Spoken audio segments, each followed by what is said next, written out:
And we are live.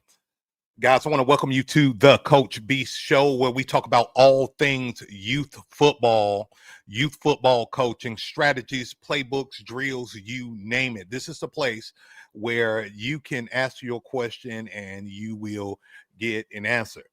I'm really excited about the show today. We're going to talk about a few things before we get into our Q&A. I got to share a story with you guys about something that happened today to me. And it's just a big lesson if you are a coach, a youth football coach, youth sports coach, you name it. It doesn't matter. Just a big lesson I learned. And I'll share that in a minute, guys. Also, we're going to do Maryland I formation breakdown, a brief breakdown of the Maryland I formation. I want to answer this question that a coach had for me the other day, and literally things were so good. Yesterday with the show, we just continued to do live Q&A, and I promised that we'll do the Maryland I formation breakdown today on today's show. All right, guys, and of course, we're going to do live coaches Q&A where I'm here to answer your questions.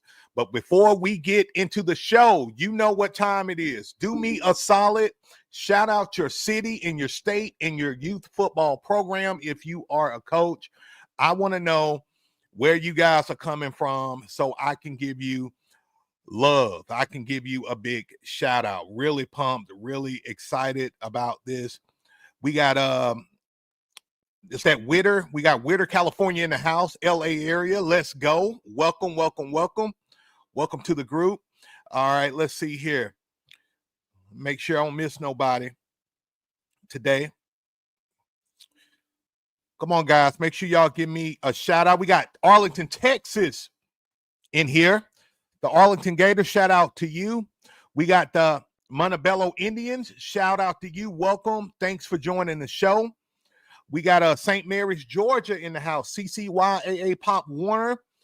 Welcome, welcome, welcome to the show. We got Miami, Florida in the house.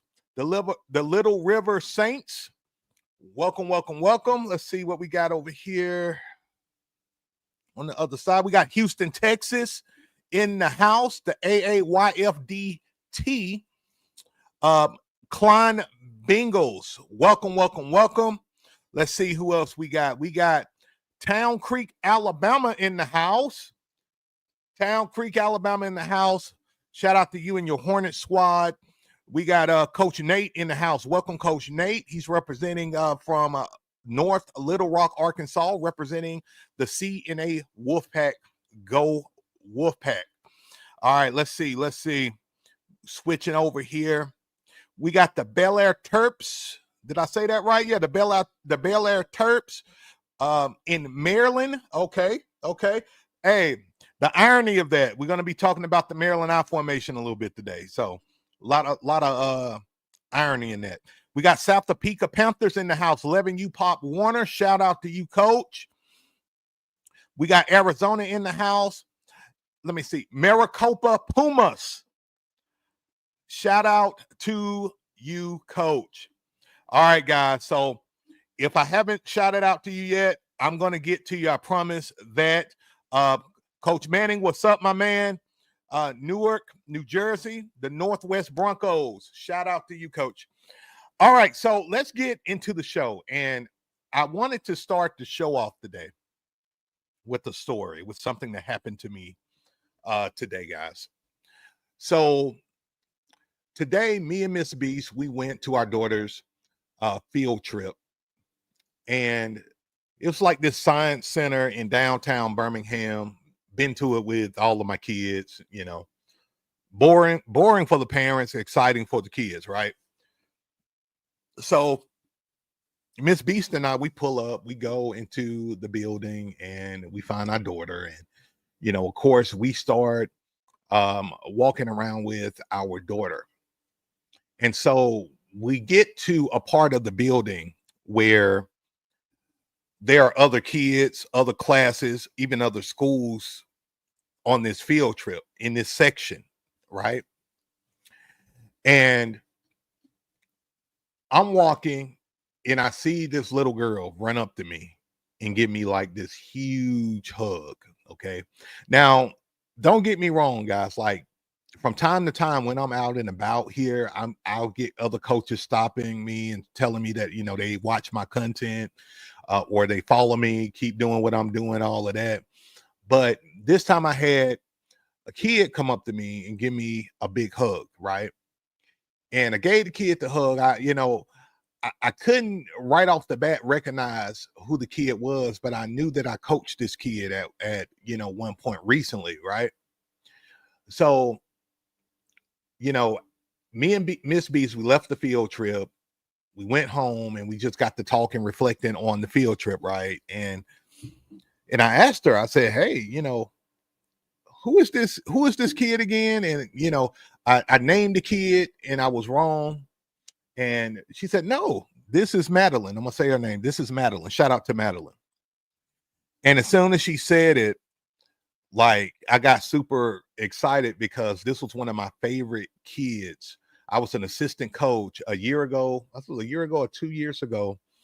A year ago, I was an assistant coach on my daughter's softball team, and I was a third base coach. And that little girl played third base for the team, the sweetest girl you can ever meet, and she could swing that bat too, right? So my point in sharing all of this, guys, is when you are a coach, a youth football coach, you have no idea the impact that you make on the lives of the kids that you coach. And your kids will never forget you. I'm gonna say that again. Your kids, I don't care how old they get, they will never forget you. I got kids who are grown, families, married, that'll see me out and about. What's up, coach? What's up, Coach Beast? What's going on? I mean, absolutely grown. I've had kids who played for me back in the day on my coaching staff, right? And here's the point. The point is, people will try to downplay you as a youth football coach, and they will say different things as it relates to, you don't know football, or you just a youth football coach, you just out there, you're not getting paid to do this. They're going to say all kind of things like that, a lot of slanderous things, all of that, right? But at the end of the day, guys, we do it for the kids. At the end of the day, guys, we coach to make an impact in the life of these kids. Most kids won't go pro. They won't play pro. So what's the alternative then? My alternative is that we as coaches make good people, make successful people. There are thousands upon thousands of ways for student athletes to become successful in 2025, other than football. Now, if a kid is good enough, we want to push that kid to go and play college ball and play pro ball, right? But for the other 95 to 97% of kids who are never enter the pros, what are we going to do? Right? We got to make good people. We got to instill the character, the values, the morals, the principles that make these young men, young ladies, successful people in life. I say all the time, I hate to hear student athletes say, well, if I don't go pro, I don't know what I'm going to do. If I don't go to the NFL, I'm going back to the streets. I don't know what I'm going to do. And as it's crazy because as a career consultant and somebody who had a career consulting business for 10 years, I'm here to tell you the opportunities for student athletes are endless, and they have the opportunity to really do whatever they want, and they have leverage because guess what hiring managers are looking for? They're looking for people who have leadership skills, teamwork skills, high character, family oriented, success driven. We have that opportunity as youth football coaches to have that type of impact on the life of our kids. So don't take that for granted. Y'all feel me? If y'all feel me, give me a thumbs up. Give me a thumbs up with that, guys. If y'all feel what I'm saying, give me some love. Like, hit the like button below, subscribe to the channel. And I always, as the show continues on, I'm beginning to really kind of find myself as it relates to just how I want this show to flow. And I always want to give you guys some wisdom at the beginning of the show before we get into the live Q&A and all of that good stuff, because, I don't want nobody to downplay you as a youth football coach. Most of us do this for a hobby, for a love of the game, for the love of kids. Most of us not getting paid one dime. As a matter of fact, most of us have to spend our own money. I spent my own money for years, just so these kids have the opportunity to play the game we love, right? So don't let nobody downplay you. All right, guys. So with that being said, the show must go on. You know how I do it. We do live Q&A. Now, you can go ahead and put your questions in the comments right now. My Instagram, folks, listen, at 6:30 Central Standard Time, we're going to switch all the way over to YouTube. Put your questions, or you can wait until we do the switch, and I'll get to your questions on the switch at 6:30, Coach, okay? I'm going to be sure to put the link to my YouTube channel, so I'm going to put it in the comments, and it's going to be really easy for you to switch. When we get to that point, I'm going to put it in the comments, and we'll do just a total switch over. All right, guys? So let's get to the first question of the show today. The first question is, Coach Beast, what are the benefits of running the Maryland I formation? Coach Beast,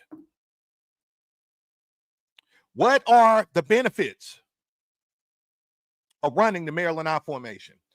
So before I get into it, we're going to pull up the Maryland I formation, and then I'm going to kind of give you my history with the Maryland I, and I'm going to tell you the benefits of what makes it so awesome, and why you should definitely consider running the Maryland I formation. Let me get it pulled back up here.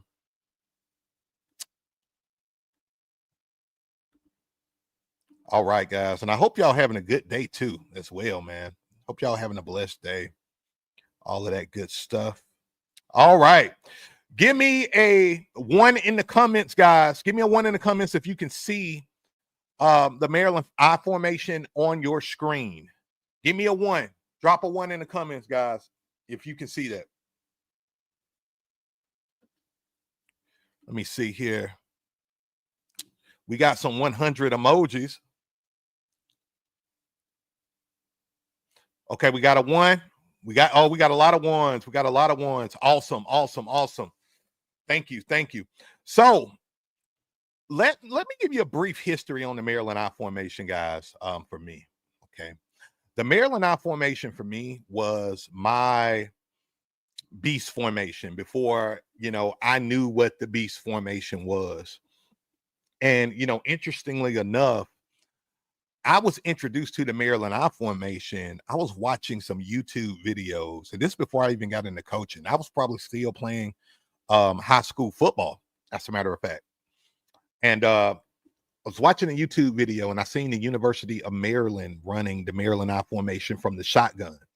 And I thought that was the most dynamic formation I seen at the time. I thought it was just like fire, because they were just controlling the trenches. They was chunking up yards, and that formation looked unstoppable, right? So I decided to run the Maryland formation my first year coaching football. We ran the Maryland I formation, we ran the jet formation, and we ran the single back formation, which we're going to do a show about the single back formation soon as well. And when I tell you guys that we averaged 28 points per game my first year of coaching, we dominated the running game. We was hands down the #1 offense in the league that year. And what made this formation, guys, so special for me, and we're going to get into it now, and this is one of the benefits of running the Maryland I formation, is that it gives you the power to control the clock. But more so than that, if you got multiple athletes that you want to use, it gives you the ability to use multiple skill guys, multiple backs to run the ball any way you want it. All right. I mean, any way you want it. If you got a kid that's a power kid and you want him to get the ball, you can put him at fullback or the 3-back, and you can run him up with off tackle plays, with dives, with counter plays, things of that nature. If you got a speed demon, right? If you got a speed demon and you want to run to the outside or you want to use him to run off tackle, right? And have those blockers coming out of the backfield, your athletes, your dogs coming out of the backfield. This is a formation that you would absolutely love. Also, number 3, if you don't want to run the beast formation, but yet you want to be able to dominate the running game, the Maryland I formation is a great alternative for you. Because like I told you before I knew anything about the beast formation, the Maryland I formation was my power running formation. And when I tell you, we did so much damage that, quite honestly, it shocked me how effective this formation was. The type of players I had. Now, I'm going to tell you how I had this thing kind of formatted and kind of laid out, okay, to give you an idea and a vision of what you can do with this thing, right? So my quarterback was a dual threat quarterback, okay? With this kid, he can run, he can pass, he can game manage, he can do anything I want, okay? So I have my game manager right here, all right? I got my physical fullback type, literally at fullback, right? Somebody who he may get the ball the least out of the other 2 backs, but he don't care because he just want to clear out, and he's a team player. He wants to be physical. He's a dude, right? He's a dude. Now, with my 3-back here, the way I had it, and now I'm telling you, based on your personnel, you may want to play with this a little bit. The way I had it was I had my speed back right here, okay, in the 3 spot. Shout out to Zarel. He was one of the kids who, doing great in his life. He's married, kids, beautiful wife, all of that, right? I had a kid right here. He was a speed demon, okay? He was a speed demon and an accelerator. And you may say, Coach Beast, why wouldn't you put him, basically at the tailback position and have him run in space? I didn't put him there because he was so quick north and south that as soon as he got a crease off tackle, he was off to the races. Absolutely off to the races.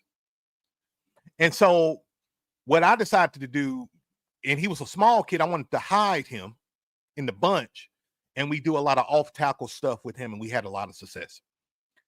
Now, with my 4-back or tailback, whatever you want to call him, I put my big running back right here, okay? My running back was an absolute monster.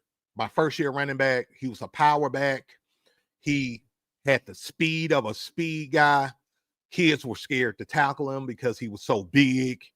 And that kid scored so many touchdowns for us just because of his intimidation, his presence alone. And then our quarterback scored a lot of touchdowns for us because we do like a lot of quarterback bootlegs and things of this nature. Now, another thing that we did, and I'm going to get to your questions, guys, before in a few seconds, actually. But before we get to the questions, I want to talk about this play.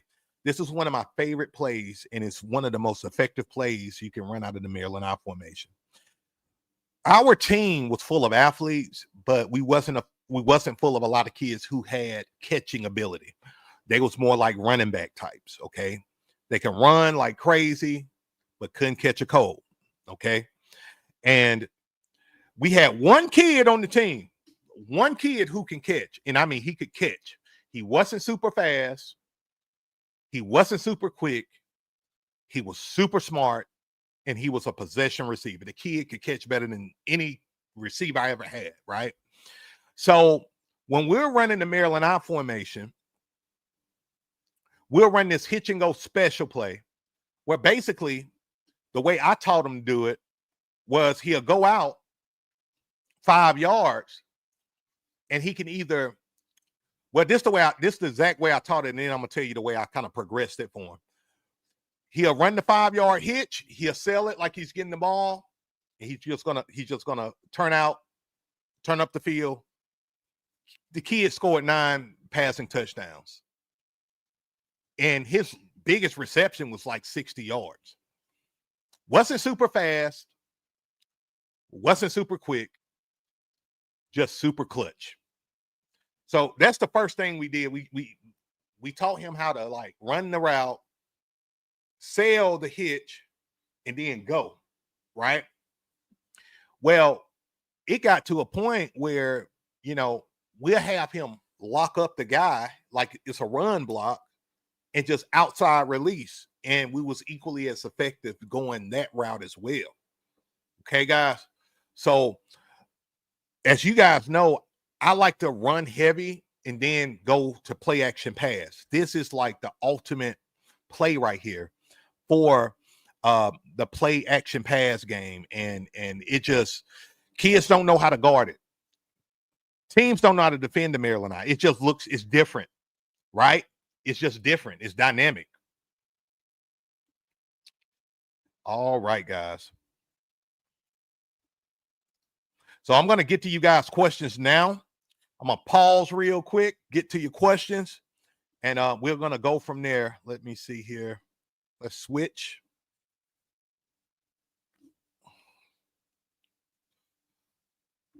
Coach Manning says, what is the highest and lowest ages you would run the Maryland I formation?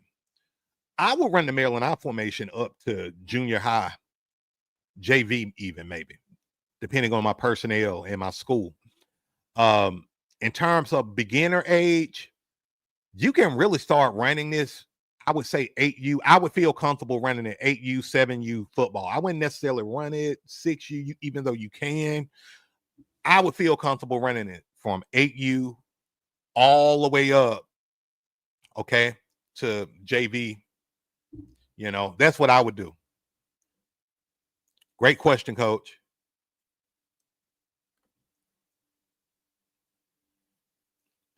Coach Eric says if they can play football, they can run the Maryland I. Facts. And y'all, and this is the thing too about the Maryland I formation, guys.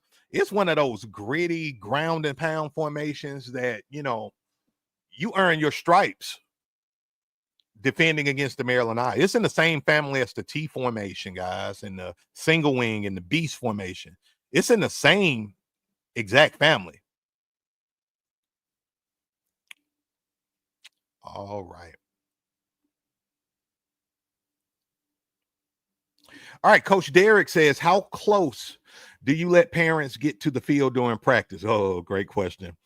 A mom 15 feet away from our drills told me her son was in the wrong position group. He wasn't. She had dreams. He was Bo Jackson. He was Bo Jackson. Oh, that's funny, man. That's funny. Okay. So let's answer this question for you, okay? So on our practice field, it's like a rectangle, right? We have all our teams practice on this practice field, right? All right. So on the front edge of, or let's say the east side of the practice field, you know, I'm going to do something. I'm going to draw this field and I'm going to show you exactly what it looks like. Okay. So, all right. So let's say this is our practice field, guys. Okay. This is our practice field. We're practicing. It's a track actually go around there. Just imagine an invisible track going around. Okay. The parents park on this east side of the field, okay? The field is really like north and south, but the way, anyway, I'm too technical, being too technical. All right, so the parents will park their cars and they can get out and they can put their lawn chairs, you know, right outside the running track, okay? Now, if the parents want to get a little closer, they can go to the south side of the field, which is a little closer to the senior team, my team, right? Again, they can put tents out if they want. They can put chairs out. It doesn't matter, okay? With us, as long as they stay off the practice field, which I'm happy because the way our field is, guys, the track, it's like a barrier for us, right? So they have to sit on the other side of the track, okay? Now, I will tell you this, Coach. You want to make sure your first parents meeting, you let them know where they are to sit and what they are to do, okay? Super important. My last year of coaching, man, I would say the first 2 weeks of practice, I had a headache dealing with some of the moms, okay? Shout out to the moms. No disrespect to the moms, but we will have our practice. We're out there. We're doing our drills. We're running our circuit. We're doing what we do, right? And some of the moms, like two or three of the same ones, would come out and line up in the drills. Not even line up, just say, come on, guys, we finna go, we finna do this, let's do it. And I told the moms, I had to tell one of the moms like 2 or 3 times, and I had to be a lot more firmer that, hey, you got to get off the field, man. Like they came on the field like this was, I always say the YMCA, like this was like daddy daycare or something. The mom's supposed to play with the little kids, right?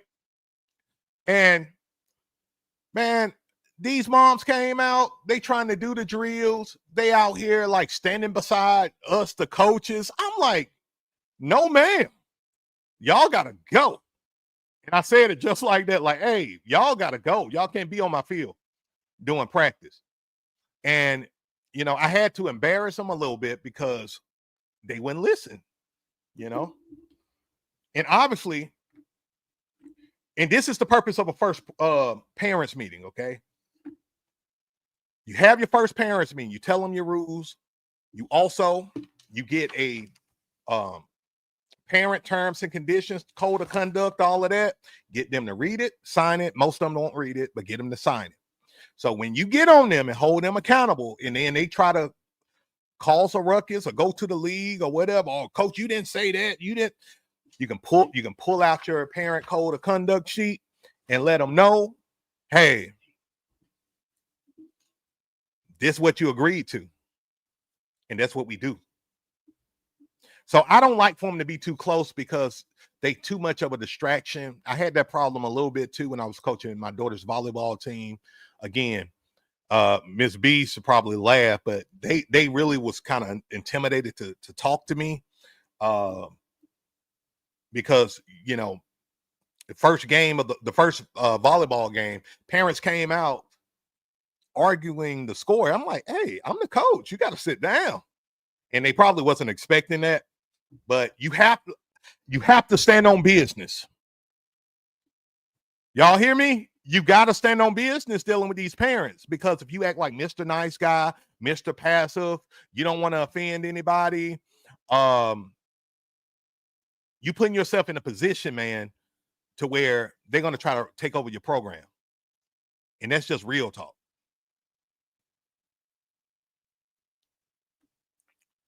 All right, Coach Manning says, how close is in distance from the center in each position from the center to the last halfback? So Coach, are you talking about, pull this up. You're talking about like what's the difference between the running backs? Is that what you're referring to? If it is, of course, the quarterback could be under center. I like for my fullback to be about 2.5 yards back. So basically, we're going 2-2-2 typically. Now, sometimes I will have that halfback, the tailback. I will have him maybe, a little, maybe 3 yards back, but usually it's 2-2-2. Okay. Hope I answered your question there. And if I didn't, you can just clarify. All right.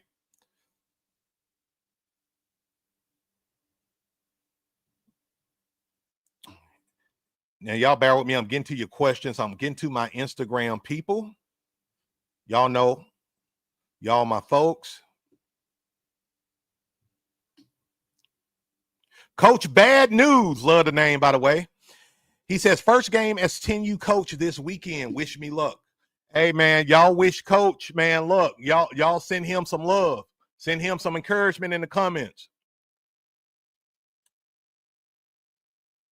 Definitely wish Coach some love.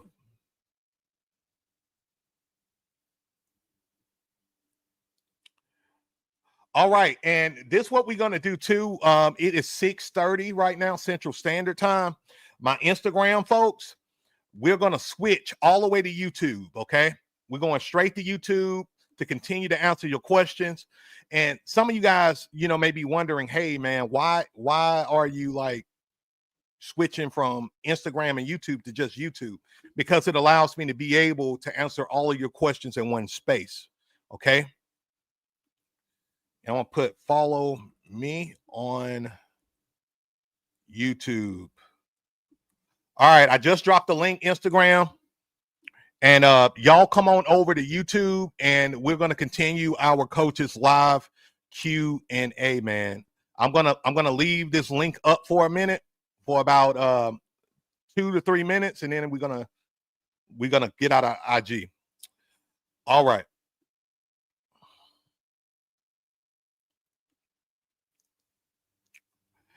Nate the Ruler says, I ran some of the Maryland Eye with 5U. Yeah, man, you can do it. You can definitely do it. No doubt.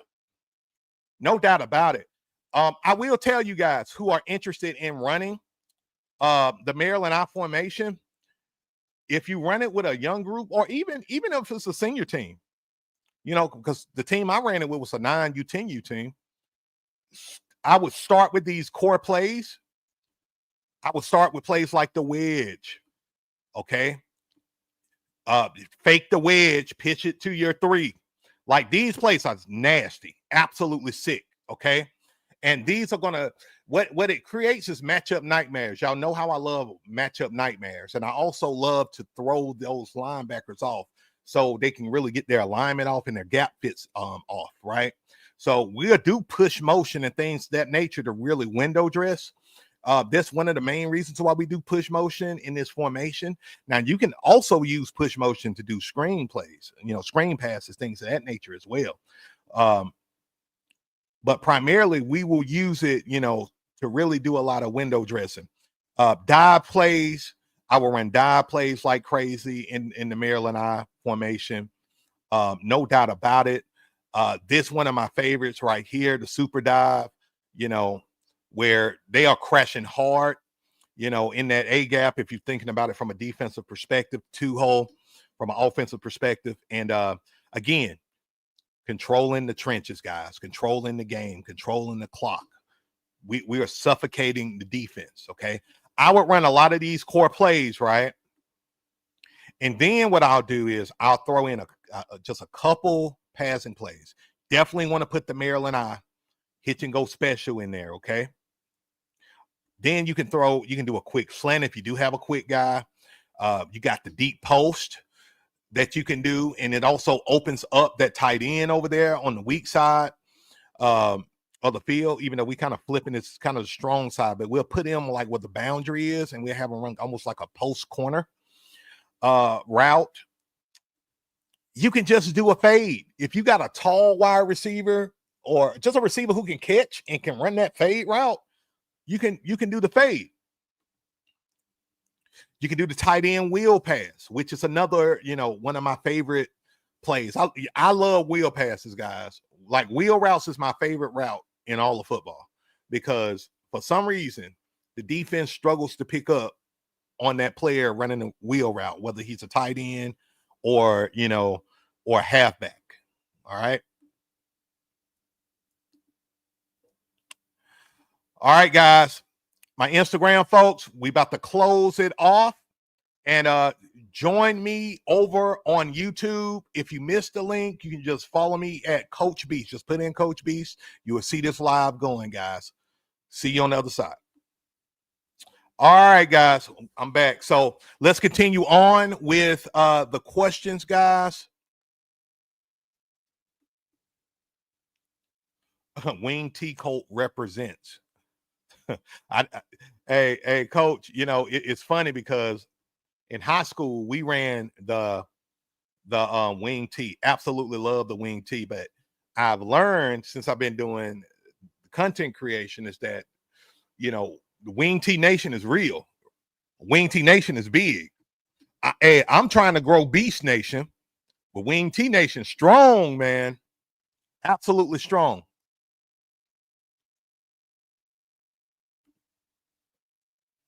Big Papa Pumpkin, what's up, man? I hope you're doing good today. He says, I like it, Coach. You're getting my wheels turning in my mind, envisioning the execution with the team I have this upcoming season. Man, hey, that's what's up, my man. That's what I want you to do. I want y'all to win, man. At the end of the day, I want y'all to dominate. If I never coach youth football again or coach again, I want y'all to win from my 15 years of experience. Take what I look. This the thing, guys, and I'm gonna be 100 with you. Take my playbooks.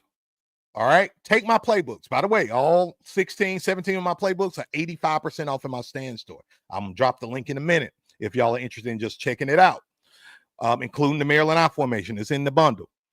But I want y'all to take my playbooks and then I want you to make it your own. I had a coach reach out to me not too long ago, man. Won a championship and all that good stuff. He took my playbooks, beast offense, all of that good stuff, and he just added little tweaks. Like he ran a little more even set, or he did, maybe a few more motions or screen passes, but he just took the playbook and he just made it his own, slight tweaks, kept the foundation, and they won a championship. Won a championship. And like what I always say, guys, winners win. Winners win.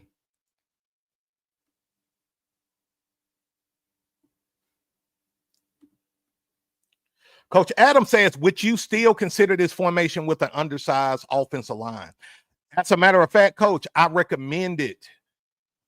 I recommend it for a small offensive line. My first year of coaching, Coach, I had 13 players on my team. I had kids who would typically be a skill kid. I had them at left tackle, left guard, tight end. Bless his heart. I had a kid named Hunter. Way back in the day, he is smart as a whip, really a skill guy. I put him at center. You know why? He was smart. No bad snaps, right? My whole offensive line, Coach, consisted of small skill guys. But what we did, Coach, we focused on blocking and we took pride in being the number one team in the league. Did we struggle at all? We struggled against some teams that had monsters. Like, I don't know how many of you guys are familiar with the state of Alabama, but Alabama is all about football, okay?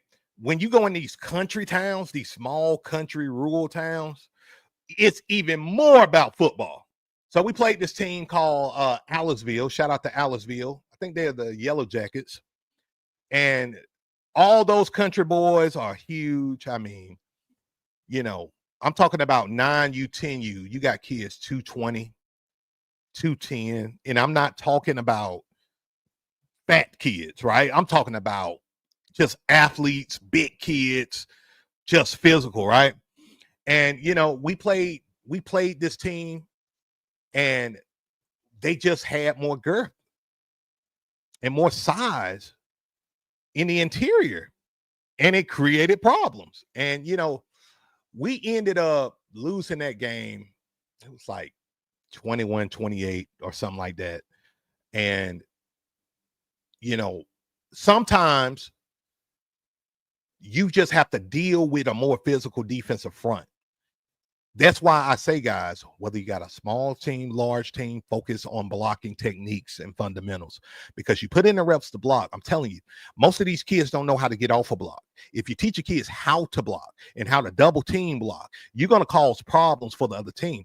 And then, like Coach, over the years, what happened was I started getting my own monsters. I started getting my 260s and 240, 12-year-olds, 11-year-olds, and we started doing damage ourselves. But that took literally, Coach, 8 years for me to start getting monsters here. So we ran the Maryland I formation forever, right? With a small line. I've had a small offensive line the majority of my coaching career. Great question, Coach. Coach Nielsen says, due to some toxic parents, we had to close our practice field from the parents. And you know what, man? Sometimes you have to ban the parents or bar the parents from the field. Okay? Sometimes you have to do that. I've had years where the parents were so rowdy and out of control, not because my program was out of control, but because there was drama in the neighborhood. Example, let me share this story. So a lot of you guys know I coached most of my coaching career in the hood. Like most of my kids came from the different projects and things of that nature in my hometown. And unfortunately, when you are coaching a lot of kids from the hood, you may have parents who got beef in the hood and it spill out on, at practice or at a game or something like that. That's why it's important to know your parents. Again, I'm gonna say it one more time. Know your parents, okay? If parents are out of control, disrespecting you, disrespecting your coaching staff, you've talked to them, they're fighting each other, they causing drama. One of the best things you can do is say, look, parents, drop your kids off at 5, pick them up at 7, or whatever your practice time is, right? And go from there. Because sometimes the parent is the biggest liability to your well, y'all know this. Sometimes the parents are the biggest liability to any youth football program because everybody's selfish and they got their own agenda for what they want their son, little Jenny, to do, to be, and how he plays and all of that. You know what I'm saying? So it's really important to stand on business. That's like been the sentence this week for me. Stand on business.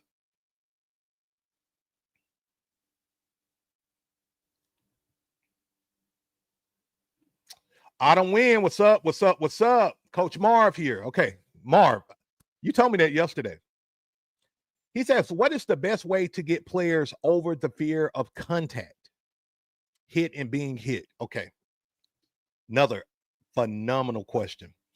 And before I get to that question, guys, I'm going to go ahead and put the link to the Playbook store in the comments. I'm going to put it in the comments because I know a lot of you guys be trying to get on and y'all trying to click the link in the banner and it's not working and you don't know why because you're not tech savvy. Boom, I just put it in the comments. So if any of you guys interested in the Maryland I formation or any other formations, just feel free to go to that link, check it out. All right. So anyway, how do you deal with kids who got fear of contact? I know a lot of you guys are struggling with that. So number one, let's understand the mindset of the kids in 2025. Okay, guys. A lot of kids in 2025 have never been introduced to adversity whatsoever. They've been spoiled. They've been coddled. They've been, video gamers their whole childhood. And now little Johnny's coming on the football field and to learn the game of football, right? And little Johnny's terrified because he's never even tried to hit anybody, like swing at anybody, slap anybody, right? And now you're bringing him out on the field and you're introducing him to tackling and contact. Okay. Understand that psychology. Okay. Is really important. Most kids, I'm not going to say most, a lot of kids in 2025 are afraid, is not only afraid of contact, but they are afraid of confrontation. Okay.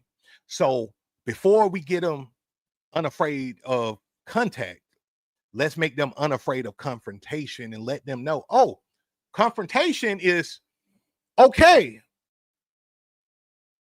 As a matter of fact, confrontation is fun. Okay. The way we do that, coach, is we do a ton of one-on-one drills at practice. Okay.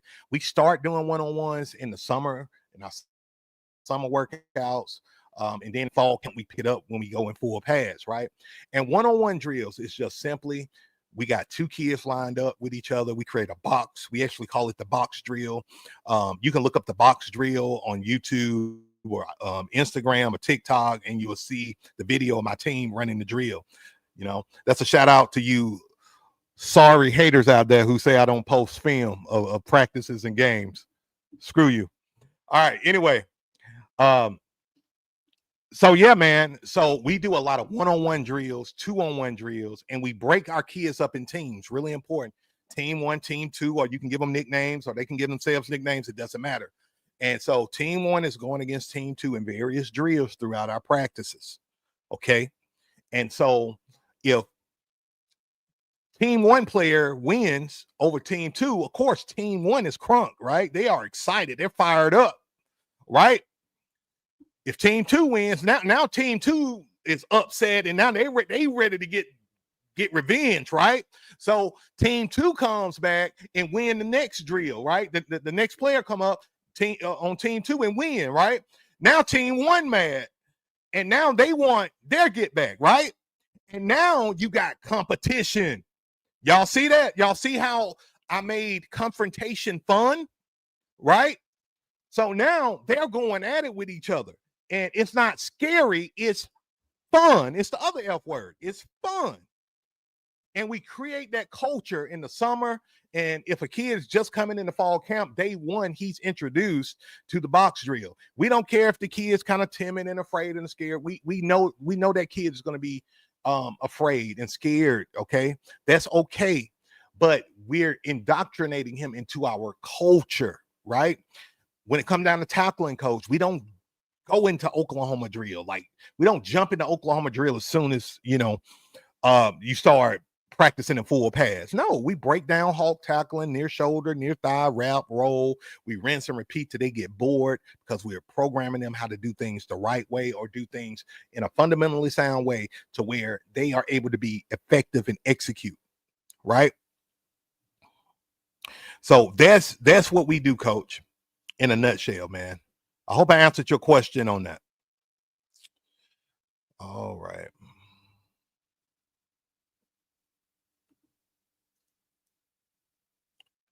Coach Hayes, how you doing, man? I hope you're doing well. Coach, want to know, how do you deal with coaches from other programs running their mouth about you because their feelings are hurt from the year before when they got dog walked?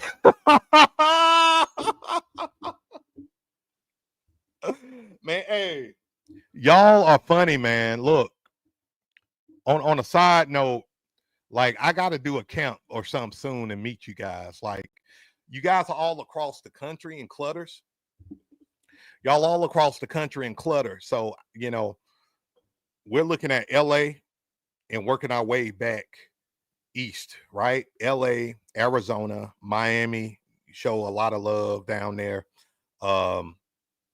Actually get Georgia. I get a lot of Georgia hate, but I get a lot of Georgia love too. So, maybe I do one in Georgia, but I definitely want to do one in Chicago, so got to do a camp soon. So let's pull this question back up. How do you deal with it? So first and foremost, coach, I don't deal with it. I don't deal with it because I understand winning and success generates hate, and it creates haters. I tell y'all on just about every show that when you start running the beast offense, get ready. They're going to start hating on you. They're going to start talking crap. And really, it doesn't matter if you're running the beast offense, air raid, it don't matter the formation. When people get embarrassed, especially ego-driven men, they're going to find a way to make you feel the way they feel. And that's what they do. I never forget my first year of coaching. You know, I was talking about that big running back that I had, guys, right? Every game, just about every game, they'll come out and say, "Hey, that running back too old," all of that. And I come out with a smile on my face. And I had that kid birth certificate. I got his weigh-in records and all of that. And they can't say crap. No, he's just a big kid. He happened to be my nephew, as a matter of fact, guys. He was my nephew. And well, he is my nephew. And he turned out to be a college basketball player. He actually turned out to be really good basketball player. But I mean, the kid was 10 years old, and I think our weight limit for the 10U division at that time was like 135, and that kid was like 133, 134, and he was tall, so he was very intimidating. He was. I kid y'all not when I say this, okay? Don't think I'm pulling your leg when I say this. He was kind of built like a Derrick Henry type of kid. He kind of looked like Derrick Henry. I wish our league would allow us to do game film back then, because I would love to show this kid. Big, just scary running back, right?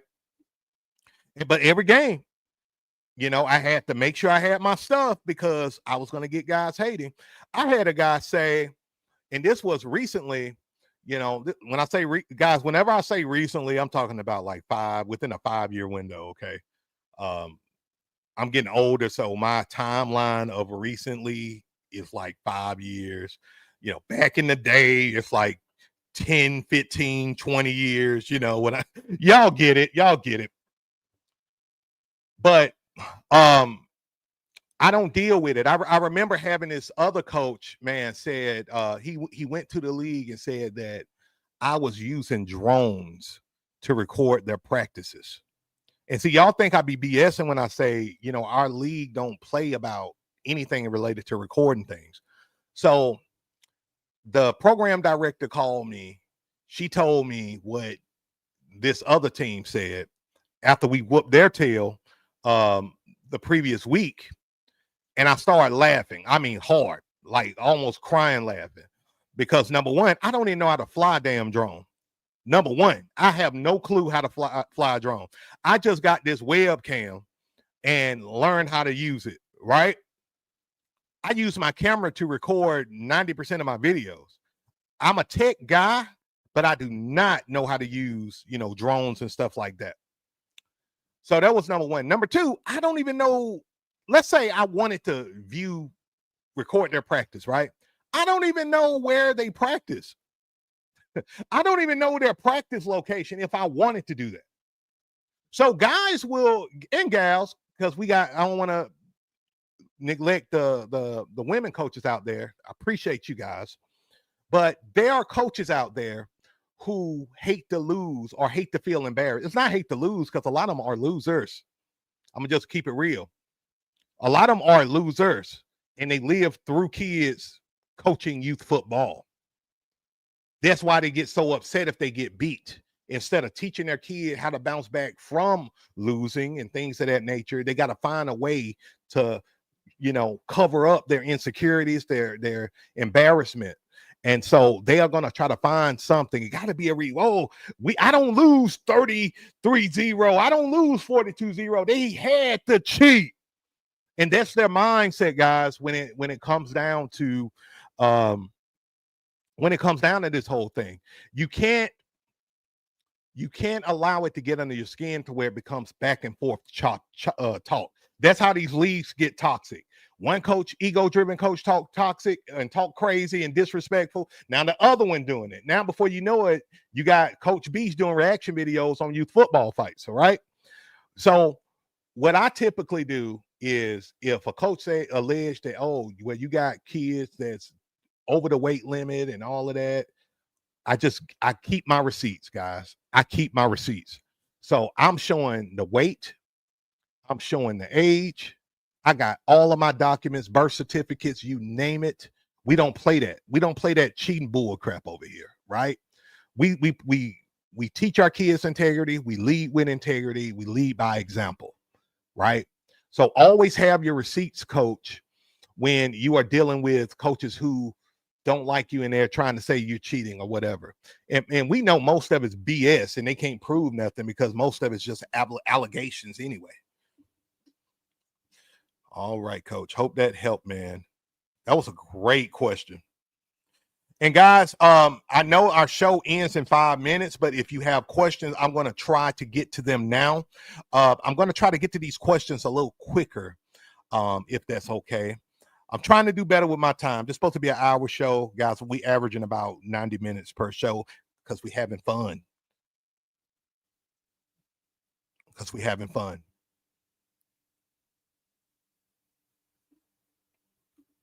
Coach Eric says hand placement and footwork outman size every time. Can't let kids have lazy feet or undisciplined hands if they are already undersized. Facts, coach. Big facts.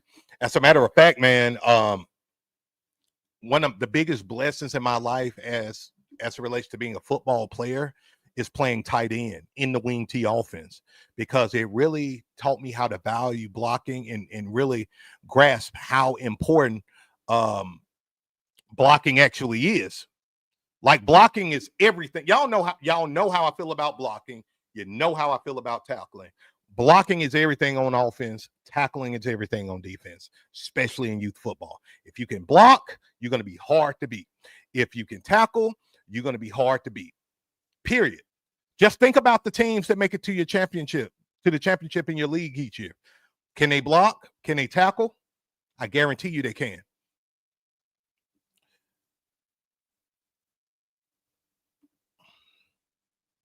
Coach Manning says, Coach, I run an unbalanced power eye. Would you run it? And if you would, can you give us a playbook?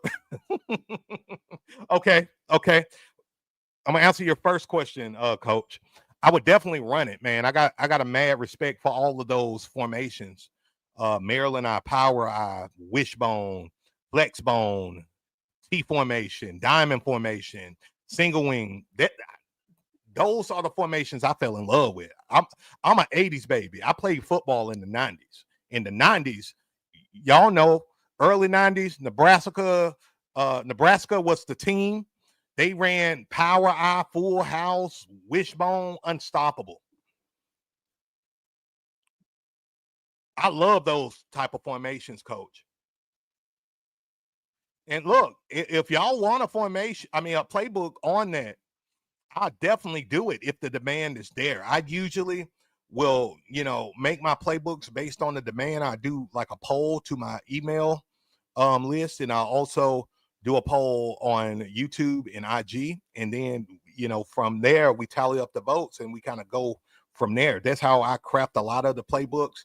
Now, mind you, it's easy for me to craft playbooks because I've ran so many formations, man, in my coaching career that, I can do wing T. I can do power eye, full house. I can do whatever. Double wing. It doesn't matter. I've learned, guys, a long time ago, me designing plays is a God-given gift. I've been doing it since I was in the first grade, kid you not. I show Miss Beast the tree I was under when I drew my first play, Dallas Cowboys pro set formation. I just got a natural knack for football and play design, and I've always been that way. But hey, Coach, if we get the demand, absolutely, I wouldn't mind.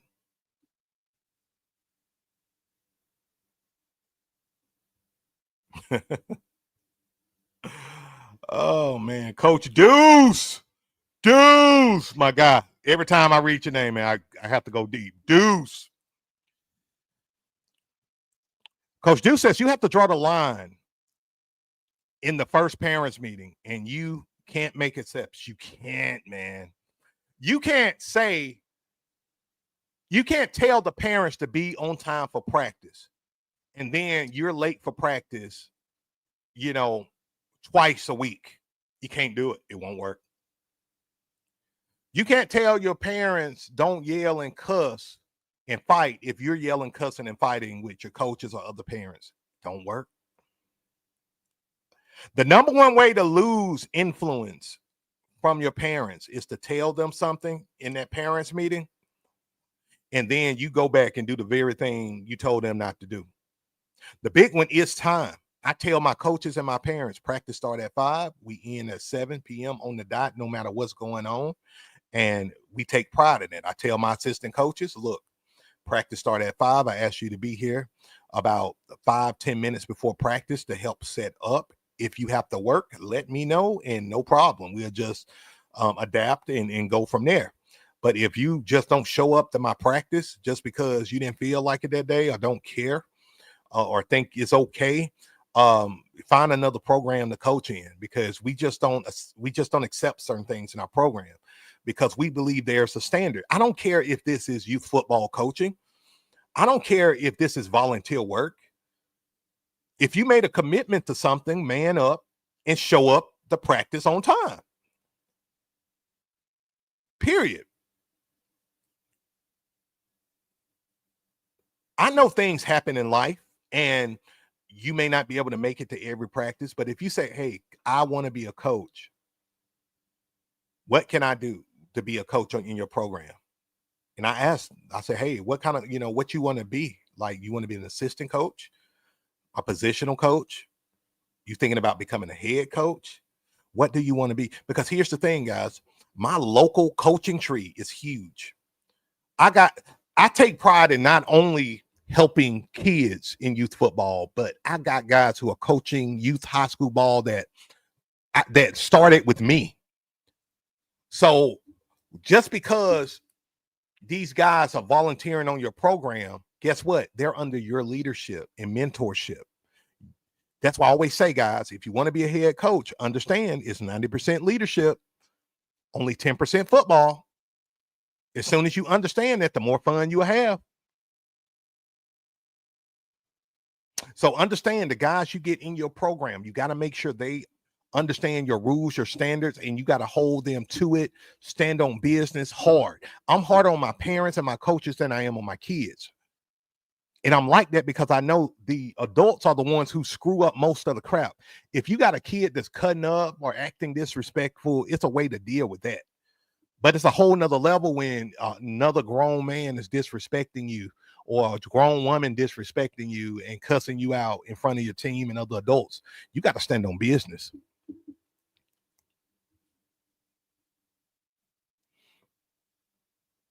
And it don't mean being disrespectful, standing on business. It's being a man that sticks to what he said. Whatever you say in that parents meeting, you put it in your terms and conditions, get them to sign it, and then you stand on that business. Period. Coach Deuce also want to know, how big are the line splits? In the Maryland I formation, I think we do 1 foot splits in the Maryland I. In the Beast offense, we do 0 splits. So we going foot to foot or toe to heel. We go toe to heel. But I think we are 1 foot splits with the Maryland I. There have been years, guys, where I run the Maryland I with like half splits, 6 inches, but usually 1 foot splits. And then with the Beast formation, we go 0 splits.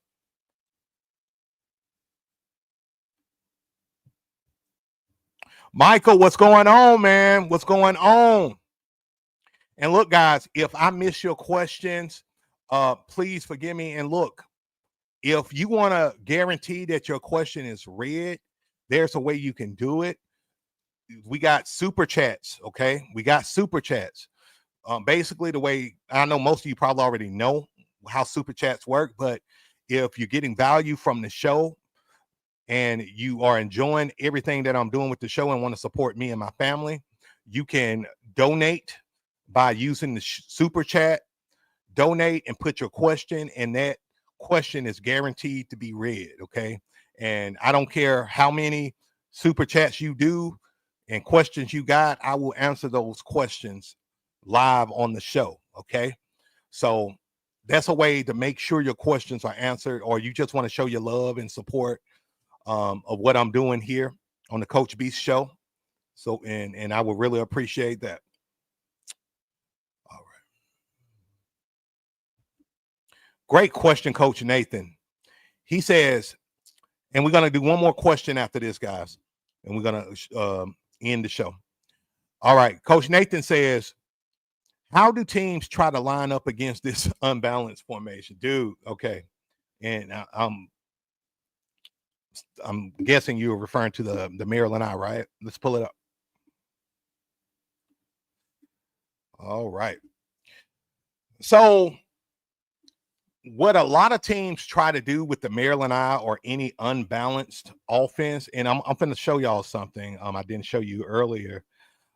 We got the Maryland Eye with one wide receiver, right? Well, we also have the Maryland Eye in our power set, which is an unbalanced set, okay? Very similar to the Beast offense. Very similar to the Beast offense with the unbalanced line if you want to go into the power set. Now, what I've learned is in youth football, and now y'all gonna learn why I like doing unbalanced lines in youth football. In youth football, defenses struggle to adjust to an unbalanced line. They're used to an even set or a 5-man line or whatever you have it, right? And so as a result, they defend like they're defending against a team that only got one tight end or a team that don't have no tight ends and they got a 5-man line, right? Well, and this is, I'm thinking about the Beast offense. Teams will try to run the 3-5-3. They'll try to run the 5-3 things of that nature, but they don't adjust. So we've had teams, coach, that will run the 5-3. We see that the most, the 5-3 defense. We see teams running 3-5-3, 4-3. There's a team that running 4-3 defense against us. If you're going against an unbalanced line like this, you got to shoot the gaps, and you got to occupy those gaps. That's why I would say the 6-2 would do great. The 6-3, the 5-3 would do well if you got the personnel and you adjust. If you don't adjust, you are really vulnerable. I've had a lot of great success against 5-3 teams because they don't, for some reason, they don't adjust. 6-2 teams, 6-3 teams have given us the most pushback, so to speak, or challenge because they occupy the gaps. So that's the way that if I was going against a team running the Maryland Eye, I'm running the 6-2 defense. I'm going to make it simple.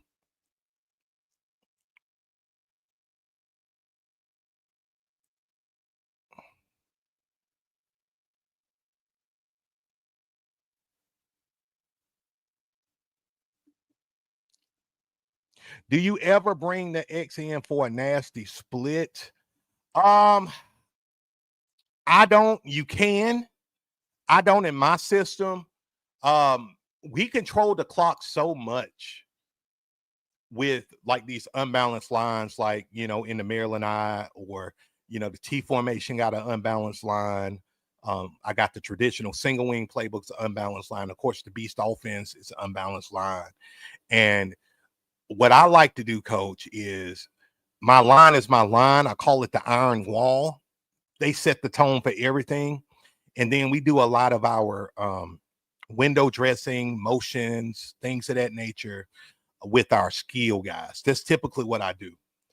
Because I've learned if you got a line that's really good at blocking and rinsing teams down and defensive lines down, you're going to have a lot of success, man, against just about any defense, especially on the youth level. All right.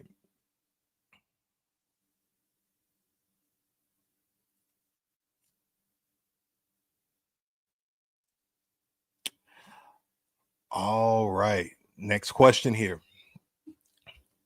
How do you set the tone the first week of practice? Great question, Coach Derek. I want them to have fun. But last year, they were too loose and messing around, and it was a nightmare reining them in. All right. Let's have some real talk, guys. This is a great way to land the plane of this show. Coach, and I'm talking to all of y'all, not just talking to Coach Derek. If you practice loose and if you're too nice, it's going to be extremely hard to get strict and set a different tone. You being passive or nice or a player's coach will not only mess with your team's performance on game day, but it sets the tone for your entire season. What we do, coach, day one, week one of practice, really everything starts really summer workouts, but let's say it's fall, first fall practice. We had our parents meeting, all of that. We get our kids in line, we warm up, and we start splitting kids up left and right according to their position and things of that nature. Now, our first week of practice, we do combine for like 3 days to know the kids' talent and all of that stuff. But we're big on conditioning, intensity. We are expecting the kids to fail during the drills and all of that, but we want them to be locked in to let them know this is serious. We're not playing games. I'm not trying to be your buddy. I'm Coach Beast. And we have a very militant approach to the way we run our program. I'll say that again. We have a very militant approach to how we run our program, because guess what? I'd rather instill discipline, focus, and toughness into my kids and a winning mindset of my kids so they can experience fun, right? Through winning, fun through competition. If you got a culture, coach, where it's fun first, I just made a video on this, it's crazy. If you got a culture where it's fun first, when you're playing against a team that practice the way that I just said we practice, you guys may get embarrassed. You guys may get drugged.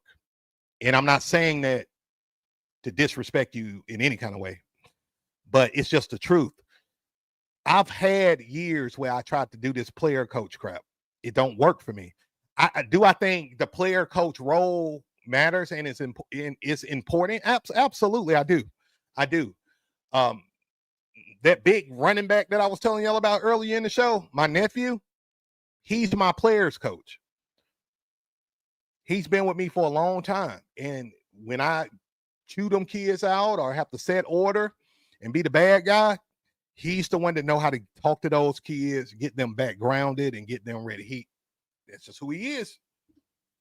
That's just who he is. I mean, you got some coaches, and we're going to make a show about this. What type of coach are you? But we got some coaches who are program builders. We got some coaches who are more tacticians, X's and O's guys. We got some coaches who are players coaches, like we just mentioned, just know how to motivate and get them players, excited.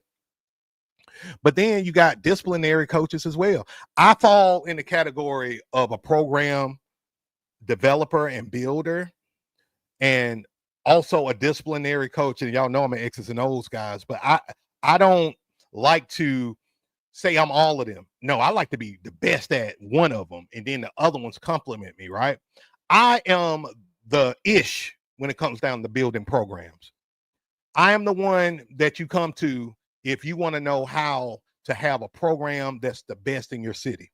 I'm the one you come to if you want to truly not only win games, but other coaches come to you from the opposing team and shake your hand and say, hey, I respect your program so much. I admire your program. I like the way y'all unis are. I like the way y'all coaches, how professional y'all are, how positive y'all are, how the kids are respectful. They lead with sportsmanship. They gave my kid a big hit, but they helped them up. Like I'm that guy. So on day one, coach, set a strong tone. You got to set a strong tone. Do not lead with fun, because these kids are going to play sloppy. They're going to play loose. They're going to play undisciplined. Their execution going to be inconsistent. And when they play teams that put in that work and put in that practice and practice with a level of intensity and discipline, they will expose you. And I don't want you to be exposed, and none of you guys to be exposed.